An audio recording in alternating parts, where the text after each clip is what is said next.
شايفين ازاي؟ تكة كده، شوية حركات، شوية تكات، ويلا بقى ندخل ونشوف بقى تكتنا ايه، ونشوف ايه المكرونة بتاعتنا بشوية كبدة وشوية جنصة عندك في البيت. هتعمل معاكي طاجن مكرونة أحلى من المحلات بمكونات بسيطة جدا وجميلة. ويا صباح التفاح، يا صباح البال المرتاح. ويلا بقى ندخل في الفيديو مع قناة نوعاتي مع طيور بيتي. لايك وكومنت حلو، اكتبي لي بقى رأيك في الحاجات اللي احنا بنعملها، وحاجات بسيطة جدا وشعرنا البساطة والجمال. ويلا بقى ندخل في الفيديو يا حبيبتي ونشوف هنعمل ايه بإذن الله. عندنا طبعا حلة، والحلة بقى عندك شوية مية حلوة كده من الحنفية، بس مية من الحنفية تمام. يا ريت كمان تكون سخنة. كان عندي شوية مكرونة، طبعا المكرونة دي اللي هي المستوى تتخزن تفضل معاكي سنة في التلاجة، ما تقولش لا. تمام، ما تقولش لا يا حبيبي. زي ما انتم شايفين معانا عندنا شويه هسخنهم كده، هخليها تفك كده بالميه السخنه، وارجع بقى ايه هنضف مكرونه الملكه عن تجربه، وبقول لكم انواع المكرونات، وكلنا بقى بنفيد بعض ونقول راينا ايه وايه رايك في الحاجه دي، ونشوفوها بسم الله ما شاء الله. هنعمل ايه؟ نسلقها. بس في الاول بقى زي ما قلت لكم انا هسلق الحبايه دول. الحبايه دول عايزين نفكهم بقى من التلج، كانوا موجودين معايا في التلاجة على حسب الدم، على حسب الطماطم، على حسب الصوص اللي انا هعمله. وايه هتحطي بقى ايه مكرونه بقى هفكها اهو. بصوا اهو، ونرجع تاني نخليها تصفي ان شاء الله بشويه الكبد دي. عندك كبد فراخ طبعا، كلنا بنبدا ايه نخزن الكبد دي نحطها في الفريزر لحد ما تبقى كميه معاكي تعملي بيها مكرونه بالطماطم. عايز تعملي بقى الدمعه، عايز تعملي سباكيتي مكرونه قصدي بشاميل، تبقى جميله جدا. شويه مكرونه بقى سباكيتي بشويه طماطم مفيش اي مشكله. هسيبها كده ونرجع تاني. طبعا عندنا ايه فلفل ملح كمون شطه، ده اللي عندي بقى ايه في المطبخ التوابل اللي عندي. تمام، كمون فلفل اسود اللهم صل على محمد، شويه شطه شويه ملح، دول الموجودين عندنا في المطبخ. عندك كمان لو عندك قلبين مكعب مرقة الدجاج جميلة جدا برضو. عندنا بصل، عندنا طماطم، دول بقى اللي ايه الحاجات المهمة اللي بتبقى في المكرونة بتديك لون وبتديك تيست عالي. الشطة الخضراء برضو محتاجاها بتشيل الزفارة. واقول لكم على بقى على خطوة او على تكة جميلة جدا جدا لازم احنا نستخدمها، اللي هي بقى ايه حبيبتي، اللي هي شوية التوم.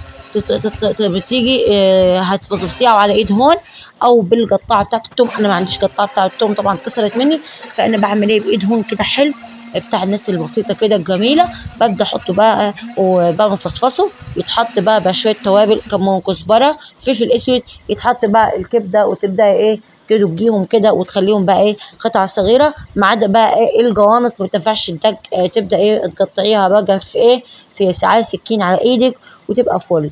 اهو معانا المكرونه اهو استوت على البوتاجاز بسم الله ما شاء الله.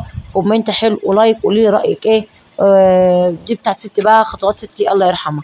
عندك بصلايه واحده بقى او بصلتين، ما تحطيش كتريش بصل، هي دي يا دوب، وقرنين فلفل شطه.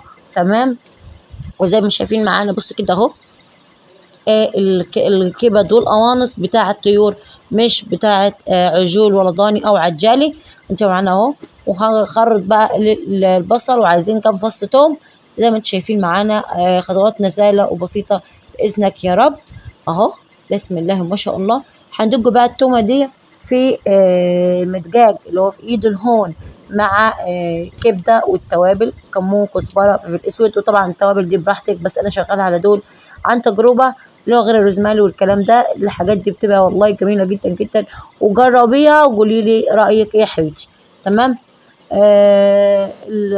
صفي اهو المكرونه صفيها هنعمل في نفس الحله اهو. حاله التيفال دي باظت مني، بس انا بستخدمها في المكرونات، فاعمل لما اجي اعمل دمعه حلوه كده مسبكه وجاهزه بتتحرق.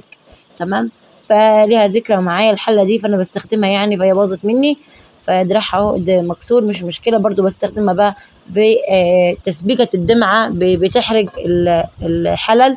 لحد بقى نشوف هنعمل ايه مع بعض باذن الله. اهو نخرط بقى البصل، عايز تحطي بصل 2 على حسب ما اطفالك عندك في البيت هيحبوا البصل، سواء بصل كتير حطي بصله و2 و3 كده كده، هي بتتحمر وتتسبك بقى شويه دبه وبتبقى ايه عفوا وبتبقى حلوه وجميله. اهو بصي اهو شويه ملح، ونحط بقى ملح فقط عشان ما يصننش معاكي. اهو شويه كمون شويه كزبره، نحط بقى على البوتاجاز اهو نديها تشويحه و2، ونبدا بقى ننزل بقى بالخلطه اللي انا بقول لك عليها، هي شويه الثوم وشويه توابل بايد الهون على شويه الكبده، تدجيهم كده مع بعض وتنزلي بقى ايه بالحاجه. طيب الجوانص زي ما قلت لكم يا حبيبتي، دي انا هدجهم اهو، ما عدا بقى حتتين الجوانص دي هتتخرط بقى ايه، هتقطعيهم بقى ايه من فوق ده ما بيتدجش. وبصوا الحاجه عايزه اقول لكم بقى، الكبد والجوانص دي انا مديها غاليه واتنين عشان لو في اي ميكروب ولا اي حاجه. الكبد والجوانص دي بتاعت الطيور بتاعتي. طبعا انا مربيه معاكم، وباذن الله هوريكم التربيه، وبناكل السمك بقى والبيض عندي في البيت وكل حاجه في البيت باذنك يا رب. اهو شوفين دجيته ازاي. الدجه ده شويه التوم وشويه التوم والتوابل والكبده اهو. هنزل بقى بيهم على البوتاجاز ونرجع تاني باذنك يا رب، نشوف بقى هنعمل ايه يا قمر منك ليه. اهو بصوا، يلا بقى كبسي معايا على لايك بقى، الفيديو محتاج لايك، تعبنا جدا عشان نقول لك الحاجات الحلوه، ودعوه حلوه اهم بقى، ادعي لي دعوه حلوه من عندك. طيب اهو بصي، انزلي بقى انزلي بقى انزلي اهو، بسم الله ما شاء الله ولا حول ولا قوه الا بالله. اهو شايفين ريحه جميله جميله جميله. تسلم ايدك بقى يا مرودي، اللهم صل على النبي. اهو نقرب الكاميرا شويه، يا سلام تحفه. بصوا الدمعه بتاعتنا خلاص. طبعا انا مش هحط الا انا الصوص بتاعي يتسبك وبيجي تمام، الطماطم حطيتها واتسبكت وبيجي تمام، ونجيب بقى فوق تحت اهو، اللهم صل على النبي. والباقي بقى المكرونه نبدا نخزنها او نعمل ايه ليها شويه تاني. اهم حاجه تبقى حمرا كده وحلوه. وايه رايكم بقى في كومنت اهو، اللهم صل على النبي. شايفين يا سلام. طبعا عايزه ترشي لها شويه فلفل حامي، عايزاها سبايسي يعني مفيش مشكله. بصوا يا سلام، حاجه كده جميله جدا جدا اهو. اللهم صل على سيدنا محمد.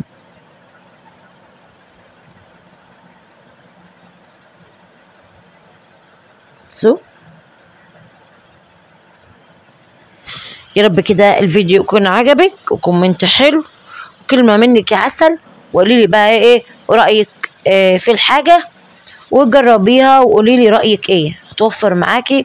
وانا النهارده مش هتكبي بقى الكبده ولا الجنصه، لا بقت وليها فوائد جميله جدا احسن من بتاعت البهايم الكبيره، هي بقر والجاموس وكده. وان شاء الله باذن الله هحط لها بقى ايه النقطه اللي انا بقول لك عليها. والسلام عليكم ورحمه الله وبركاته.